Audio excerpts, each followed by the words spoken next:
Hey guys, welcome to my office. My name is Sorin, and today I'm just gonna tell you a few words about the application which I'm actually trying to launch on Product Hunt. So for that, I have to create a video and show my face and try to explain to you guys why I created this app, for whom it is for, and what problems actually it solves. So let's just dive straight into it because this is a cute, small little app which is called Tamadoggo, right? It's kind of hard to pronounce, but let me tell you actually the story behind the chosen name because I think at least it's interesting. So Tamadoggo, our journal, our pet journal, because this is basically a digital journal for your pet with a little touch of AI, but the actual name comes from an old device called Tamagotchi.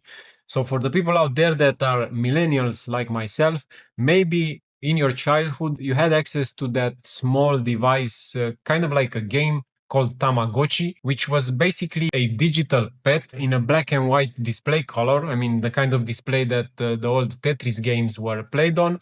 So on this Tamagotchi device, you kind of had a small creature for which you had to take care of. So that creature you could basically feed from time to time, put to bed, as I remember, and maybe even clean after his poo. Because my memory is kind of slim on that, but I think that was the case. So basically, you are responsible for sort of a digital animal. And as a kid, it was really an interesting experience because again, it made you kind of responsible for someone. And when you're a kid, you know, your imagination goes wild and you really dedicate yourself to the to the actions that you take for that digital pet, and it kind of gets you very involved. That's not to say that that animal did not die, because it did die if you forgot to take care of it, but again, you just started the game over, and yeah, no harm done, right? But Tamadoggo takes that name from Tamagotchi and combines it with Doggo, because in version 1 this app is only available for dogs. So this digital journal is only for your pet dog, if you have one, if you have a furry friend like I have, and I have two, and basically takes that Tamagotchi style and moves it into the iPhone screen. The whole idea behind Tamadoggo is that you have a digital room for your dog where a bunch of different types of events are ordered around it, and again, you have access to everything you basically record into this application, I would say in a smart way or in an easily accessible way. Everybody says that when you are trying to create an application, everybody right now at this point in time is trying to build apps because, you know, everybody is basically burning through these tokens, the AI tokens, and the creation of an app, at least from my point of view, is somewhat easier. My background is as a developer, but I haven't coded in React Native, haven't ever made a mobile app. So with the help of the AI tools, I managed to actually ship this app with not a lot of bugs, or at least it behaves quite okay, considering that my background as a backend developer is in .NET and C Sharp, and I haven't actually used anything in it. But this is not a technical video. I'm just gonna tell you the origin of the app. So, you know, everybody says that you have to create an app that actually solves a problem. So with Tamadoggo, that was the actual idea, because I am the proud owner of two dogs. I have like two staffies, which are 7 and 4 years old. One of them is Carra and one of them is Frankie, and I'm gonna put them on the screen so you can actually see them. And yeah, I mean, they are great. They are awesome dogs, and I love them very much. But unfortunately, one of them, Frankie, the older one, she's extremely allergic. So just because she didn't have much luck on the genetic lottery, right?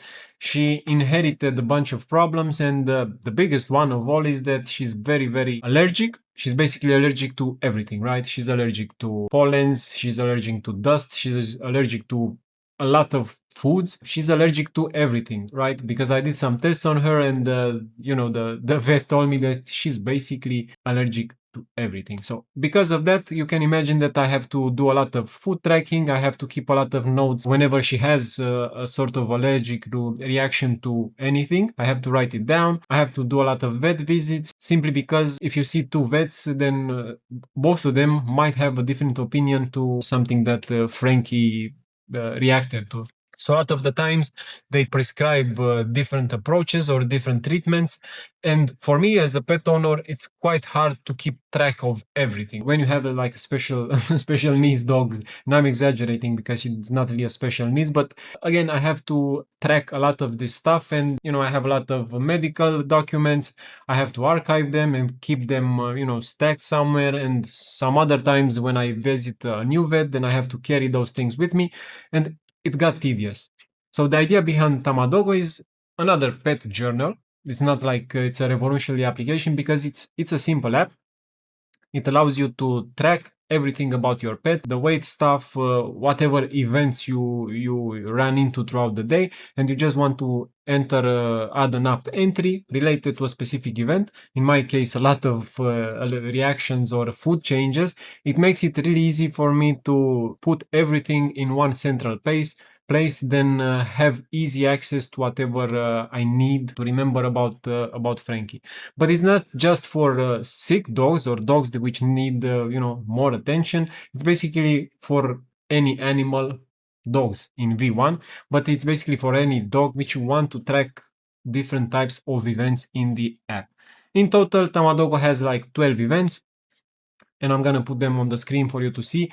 You can add them easily whenever you feel like, and your data will be saved. The event will be stored with a bunch of information, and then it will be displayed on the main central timeline, which is basically the second screen of the app. The prime screen is the dog crib, where you have like an avatar of your pup, and then the second screen is the timeline, where you can see all the events that you tracked in the app in chronological order. Of course, because we are in the era of AI, I had to also add some AI stuff. And I really think that how we managed to add the AI part in Tamadoggo is quite interesting. Sort of an MCP or some AI tools are available behind the screens with an anthropic integration, which basically goes over the events that you recorded during a week or the monthly events, right? And it has a nice prompt behind which allows the AI to go back and forth with your events and then create a nice summary if you are talking about the monthly AI,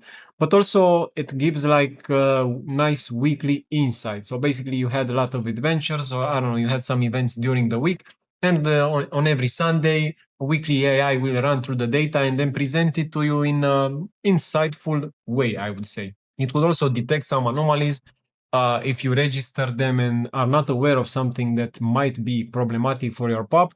Then the AI, it's not guaranteed, or the intention behind it is not to actually do this, but it might connect some dots and then point something out to you which you maybe might miss otherwise, right? So these are the two main AI features, the monthly summary and then the weekly AI insights. Both work with your data, with whatever you register inside the app, and then they try to bring something interesting in front of your eyes.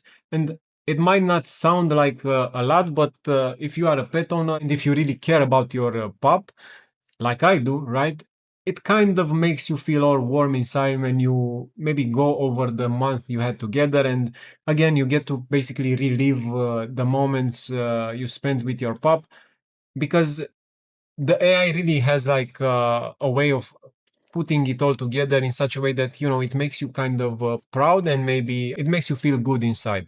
So that was the point behind it. Just give you a highlight or an overview of the past month, and then you can relive it in a nice warm way. These are the two main features, AI features that we have in the app. But there's also the one that really helped me out, which is the document scanner. So basically, even if you are English based or other foreign languages, the nice thing with the AI is that it basically can do sort of a translation, and behind the scenes it understands that it's a medical visit, which you can scan if you have the AI Pro feature.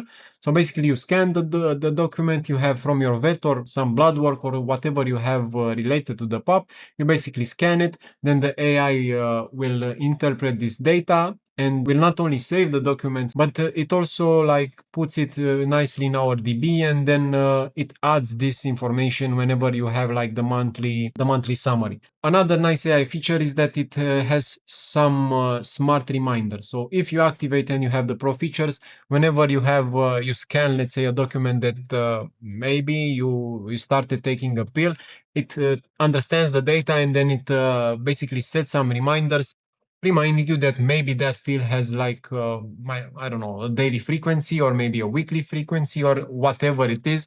It's gonna have the ability to put these reminders in place for you. And yeah, I think this is it. You're gonna love it, the application, if you are a pet owner, because it's something that I use daily now. The only thing that I don't like about it is that I didn't have it available since I adopted Frankie. But it's gonna be easy for me to start adding the events from today. So yeah, this is the first mobile app that we did. And going forward, we're going to keep working on it. Maybe we're going to be lucky to actually have some users download it and give us some feedback, give me some feedback, because this is a solo mobile app done. Yeah. Otherwise, if I'm going to be the only person using it, it's not really going to be a big issue because it's actually really useful for me. But again, as a founder, as a indie dev, I would really appreciate if someone else downloads it and actually uses it, because I am subjective, right? I am subjective, but the best way to actually find out if this is useful or interesting is for other people to use it and download it. And this is the intent of this video. Yeah. Again, guys, thanks for watching. My name is Sorin, and it would really help me out if you download and install this application, and it would make me a lot happier if you actually found it useful. Anyway, thanks, and see you again soon.